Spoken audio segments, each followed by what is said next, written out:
Praise the lord. మన ప్రభు రక్షకుడైన యేసుక్రీస్తు ప్రశస్తమైన నామములో మీ అందరికీ హృదయపూర్వకమైన వందనాలు తెలియచేస్తున్నాం.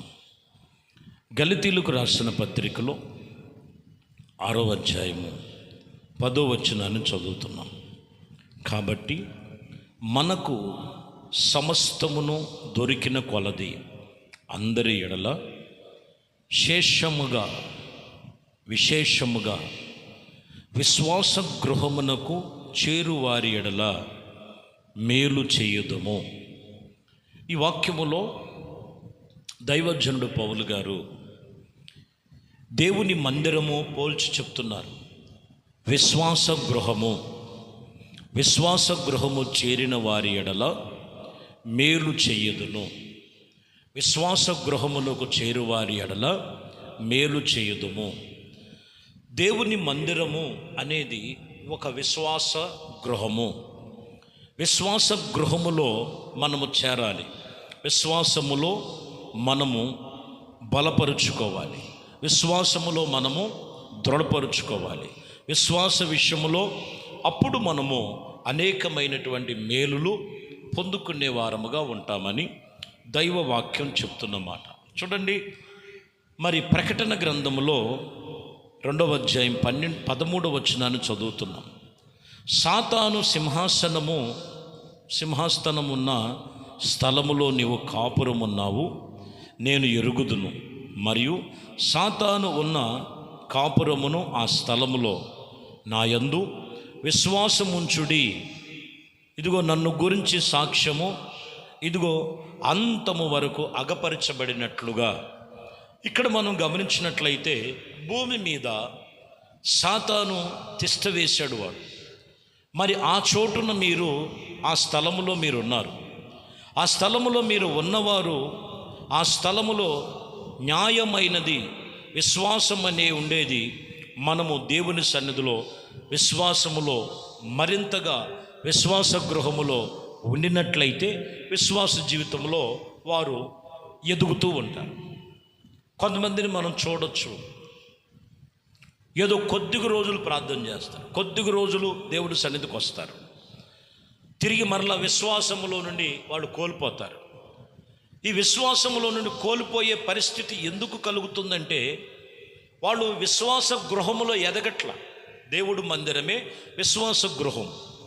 భూమి మీద సాతానుడు ఇదిగో వాడు సింహాసనము వేసుకొని కూర్చున్నాడు. వాడు మనుషులను పాడు చేసేది, వ్యవస్థను పాడు చేసేది, కుటుంబాన్ని పాడు చేసేది, నానా విధముగా ఇదిగో భ్రష్టు పట్టించేదే అపవాది అయిన సాతానుడు. అయితే ఈ అపవాది సాతాను చేతుల్లోనికి వెళ్ళకోకుండా మీరు ఎప్పుడైతే విశ్వాస గృహములో మీ విశ్వాసాన్ని కాపాడుకుంటారో ఏది కూడా నీ యొద్ద నుండి తీసివేయబడదు. చాలా జాగ్రత్తగా గమనించాలి. దేవుడి సన్నిధిలో ఇదిగో నువ్వు ఆత్మ సంబంధముగా నింపబడతావు. కానీ కొన్నిసార్లు చూడండి, దేవుడితో గడిపేది తక్కువ, లోకములో గడిపేది ఎక్కువ. అందుకని ఇక్కడ అంటాడు ప్రకటన గ్రంథములో, మీరు అపవాది యొక్క సాతాను ఉండేటువంటి చోటున మీరు నివాసం చేస్తున్నారు. అయితే అక్కడ మరింతగా మీరు విశ్వాసములో ఉండాలి. మరింతగా విశ్వాసములో ఉండాలంటే విశ్వాసముతో నీవు నీ కుటుంబము ప్రార్థనలో ఉండాలి. దైవ వర్తమానముల ద్వారా దేవుని సన్నిధిలో మరింత చేరువుగా ఉండాలి. మరి 6 దినాలు పనిచేసి 7వ దినము విశ్వాస గృహములో ఎప్పటికప్పుడు నిన్ను నీవు సరిచేసుకుంటున్నప్పుడు అపవాది నిన్ను ఏమీ చేయలేడు. మీరు గమనించాలి. హెబ్రీయులకు రాసిన పత్రిక 11వ అధ్యాయము 11వ వచనం, విశ్వాసమును బట్టి శారమ్మ వాగ్దానము చేసిన వాడు నమ్మదగినవాడు ఎంచుకొనగా కనుక తాను ఇదిగో ఏ వయసు మనం యవనస్తు గతించిపోయిన యవన వయసు అంతా కూడా గతించిపోయినదైన కానీ గర్భమును ఇదిగో ధరించుకొని శక్తి పొందుకున్నట్లుగా రాయబడు. వాక్యం చెప్తున్న మాట. స్త్రీ ధర్మం అంతా ఉడికిపోయింది, కానీ ఇక్కడ విశ్వాసమును బట్టే శారమ్మ తిరిగి మరలా గర్భమును ధరించుకొని శక్తి పొందుకున్నట్లుగా. ఇది కేవలం విశ్వాసం మీదే. విశ్వాసములోనే ప్రభు చేసినటువంటి కార్యాలు. కాబట్టి మనము గమనించాలి, దేవుడు మనల్ని ఎక్కడ ఉంచాడంటే విశ్వాస గృహము అనేది దేవుని మందిరము. విశ్వాస గృహం అనేది దేవుని మందిరములో నిన్ను అక్కడ ఉంచాడు.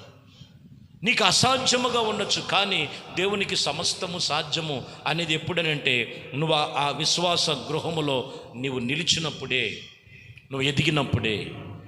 కాబట్టి ప్రియమైన దేవుని బిడ్డలారా, దేవుని గృహము అనేది మొదటగా దేవుని మందిరము, విశ్వాస గృహం అని మనం తెలుసుకోవాలి. దానియేలు గ్రంథములో 5వ అధ్యాయము 10వ వచనం, ఇక్కడ కూడా మనం చూస్తే, రాణి తెలుసుకొని, జరిగిన ఆ సంగతులు రాణి తెలుసుకొని విందు గృహమునకు వచ్చి చాలా జాగ్రత్తగా గమనించాలి. నీ మనసు నిబ్బరముగా ఉండి నిమ్మలముగా ఉండినట్లుగా దేవుడు సన్నిధిలో ఇక్కడ చెబుతున్నటువంటి విషయం ఏంటంటే, దేవుడు మందిరము ఒక విందు గృహము. విందు జరిగే గృహము. విందు అనేది మనం చూసినట్లయితే విందుకు సాదృశ్యం ఏంటంటే ఒక మంచి సహవాసము కలిగినటువంటి దేవుని మందిరం అయి ఉన్నది. మీరు గమనించాలి. అక్కడ నీ మనసుకు నిబ్బరము నిమ్మళము ఇదిగో నీకు కలుగును. వాక్యం చెప్తున్న మాట, దేవుని వాక్యము ఇక్కడ చెప్తున్నటువంటి విషయంలో, ఇదిగో మీరు విందు గృహానికి చెందిన వారై ఉన్నారు. మొదటిగా విశ్వాస గృహము దేవుడి మందిరము, రెండోది విందు గృహమై ఉన్నదని మీరు సత్యమును తెలుసుకోవాలి. ప్రియమైన దేవుని బిడ్డలారా, రెండో రాజుల గ్రంథములో 6వ అధ్యాయములో ఇదిగో 23వ వచనములో మనం చూసినట్లయితే, అతడు వారు కొరకు విస్తారమైన భోజన పదార్థములు సిద్ధపరచగా వారు అన్నపానములు పుచ్చుకొని రాజు సెలవు పొంది తమ యజమాని యొద్దకు పోయి, ఇప్పటి నుండి సిరియాలను దండు వారిని, ఇదిగో ఇశ్రాయేలు దేశములో వచ్చువారిని మౌనముగా ఉన్నారని రాయబడి ఉంది. అర్థమైందండి? ఒక మంచి సహవాసం ఎప్పుడు ఏర్పడుద్దో తెలుసండి. వాస్తవానికి ఇశ్రాయేలు ప్రజలకు, సిరియా దేశస్థులకి ఎప్పుడు యుద్ధములే, ఎప్పుడు పోరాటాలే. ఎప్పుడైతే వీళ్ళ పోరాటాలు యుద్ధాలు ఆగిపోయినాయి అనేది మనం గమనించినట్లయితే, వాళ్ళందరికీ ఒక విందును ఏర్పాటు చేశారు. విందును ఏర్పాటు చేయగా ఇగో విస్తారమైన భోజన పదార్థములు సిద్ధపరచగా వారు అన్నపానములు పుచ్చుకొని, ఇదిగో ఇశ్రాయేలుల మీద లెగుస్తున్నటువంటి సిరియాలందరూ కూడా ఏమై ఉన్నారంటే వారు మౌనమైనట్లుగా రాయబడింది. చూసారండి? ఆ సహవాసం అనేది ఎక్కడ ఉందంటే దేవుడి సన్నిధిలో. అది దేవుడి సన్నిధి ఏమై ఉన్నదంటే అది ఒక విందు గృహం. విందు గృహములో శత్రువులను మిత్రులుగా మార్చేస్తాడు ఆయన. శత్రువులు మిత్రులుగా మార్చేస్తాడు. అందుకే కదా దావీదు కూడా ఎక్కువ మాట్లాడినటువంటి ఆయన కీర్తనలు రాసుకున్నాడు. ఏమని రాసి ఉన్నాడు మనం గమనించినట్లయితే, ప్రియమైన దేవుని బిడ్డలారా, నా శత్రువుల ఎదుట నీవు నాకు భోజనము సిద్ధపరిచి ఉంచావు, నూనెతో నా తలంటుచున్నావు, నా బ్రతుకు దినములన్నీ కూడా కృపాక్షేమముల వెంట వస్తాయి, నా గిన్నె నిండి పొంగి పొర్లుద్ది. ఎప్పుడనంటే నా శత్రువుల ఎదుట నువ్వు నాకు భోజనము సిద్ధపరిచి ఉంచావు. శత్రువులకు భోజనమును ఏర్పాటు ఎప్పుడైతే సిరియాలకు ఏర్పాటు చేశారో ఒక సహవాసములో, ప్రియమైన దేవుని బిడ్డలారా, వారి మీద యుద్ధమునకు లేక వాళ్ళు మౌనమైపోయినట్లుగా రాయబడును. అదే దావీదు కూడా అంటున్నాడు, శత్రువుల ఎదుట నువ్వు భోజనము సిద్ధపరిచి ఉంచు. అంటే ఈయన తినే భోజనం కాదండి, శత్రువులకు పెట్టడం. వాక్యం చెప్తున్న మాట, సంఘం అనేది దేవుని వాక్యం అనే దేవుని చోటు. గృహము ఏ గృహం అంటే ఇది విందు గృహం అయి ఉన్నది. విందు గృహములో దేవుని సన్నిధిలో మనం ఉండాలి.